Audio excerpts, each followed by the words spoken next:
Hello and welcome again to Backpage. I'm Jody C. and today, this is a treat because it's a big treat. I'm visiting with Christina Pratt, who's written a remarkable collection, an encyclopedia of shamanism. And this is just A through M, I guess, or A through N right here. I was telling her a while ago it was such a good book I couldn't put it down because I couldn't pick it all up at the same time. There's a lot of interesting information because one of the things I found out that I didn't know about shamanism is that the connecting thread through all shamans is the trance state. They go into a trance state, and this allows them to go to travel through to the upper world and the lower world and explain all that. Well, it's a really interesting time to try to explain it because we also have science coming in now and actually doing the math for us and explaining it. So from a scientific perspective, you're basically able through the shamanic trance states to move outside of space and time.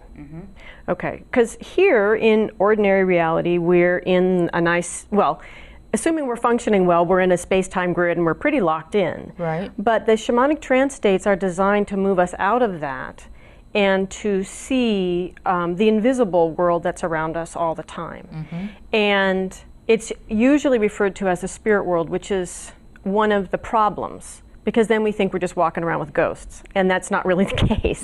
But the problem is English, which doesn't have a lot of juicy words to talk about this kind of stuff.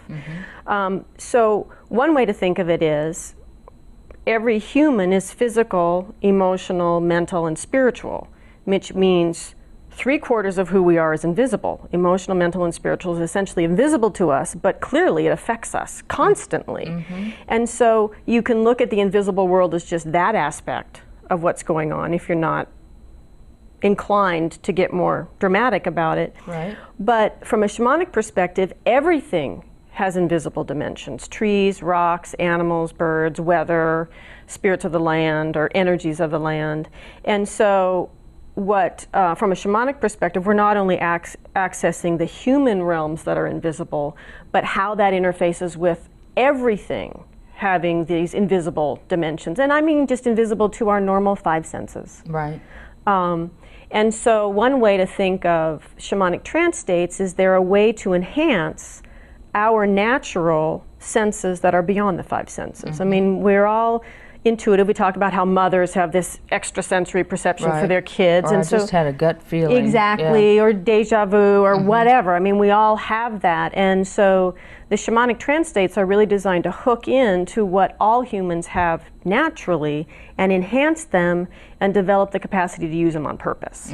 And so the purpose then for shamanism, because another underlying thread that ties all shamanic cultures together is the belief that everything begins first in that invisible world. Right.